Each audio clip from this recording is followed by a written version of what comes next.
Elon Musk का Starlink नाम तो सबने सुना ही होगा।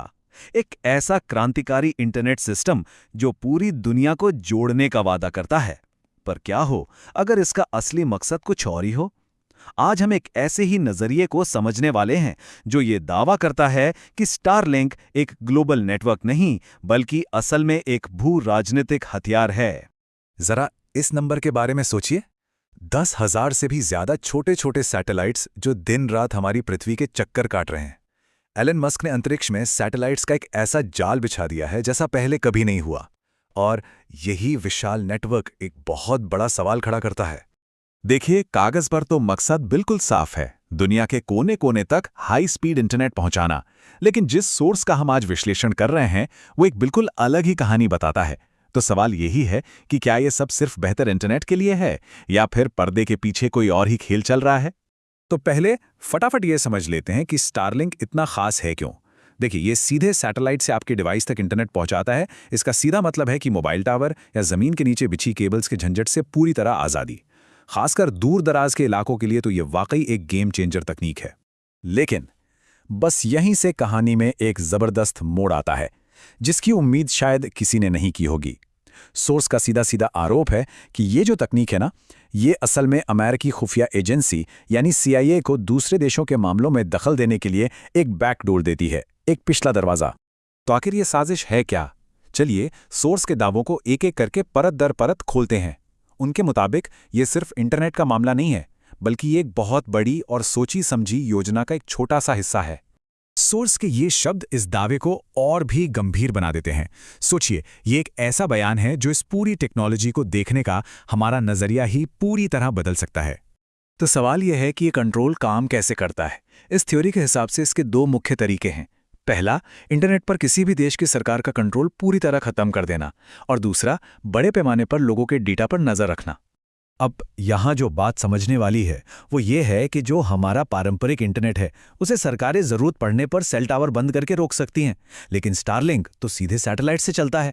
इसका मतलब ये हुआ कि सरकार की इंटरनेट को शटडाउन करने की जो ताकत है वो लगभग खत्म हो जाती है। तो प्लान क्या है? सोर्स के मुताबिक इसका एक पूरा खाका तैयार है।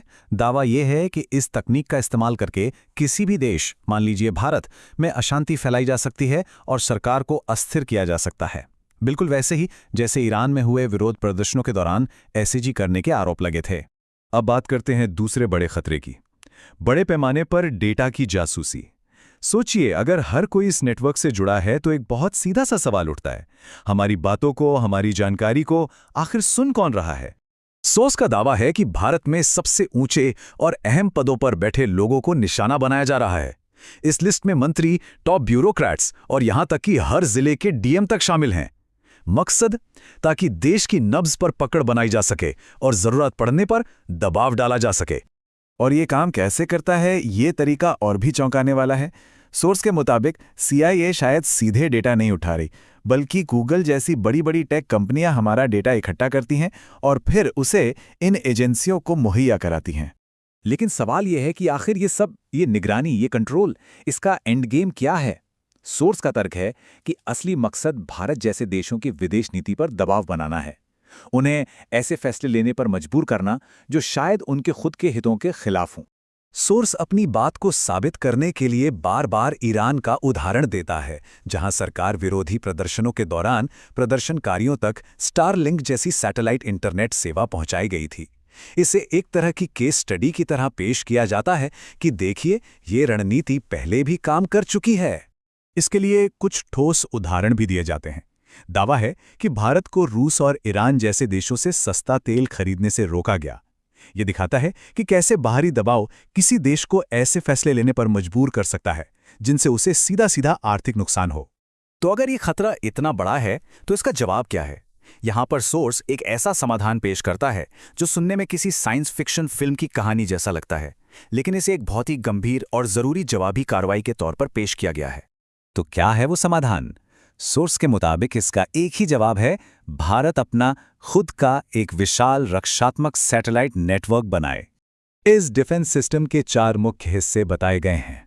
भारत के अपने हजारों सैटेलाइट्स, उन सैटेलाइट्स के अंदर लेजर से लैस छोटे छोटे ड्रोन, जो सोलर पावर से चलेंगे और अंतरिक्ष में ही किसी भी बाहरी खतरे को पहचानकर उसे निशाना बना सकेंगे। ये बयान प्रस्तावित रक्षा प्रणाली के इरादे को बिल्कुल साफ कर देता है।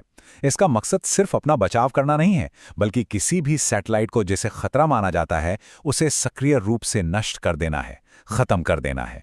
तो आखिर में ये पूरा विश्लेषण हमें एक बहुत ही बुनियादी और बड़े सवाल पर लाकर खड़ा कर देता है। क्या स्टारलिंक जैसी ग्लोबल टेक्नोलॉजी हमें वाकई एक दूसरे से जोड़ने का एक रास्ता है, या फिर ये कंट्रोल और दबदबे की लड़ाई का एक नया मैदान खोल रही हैं? इस पर सोचना बहुत जरूरी है।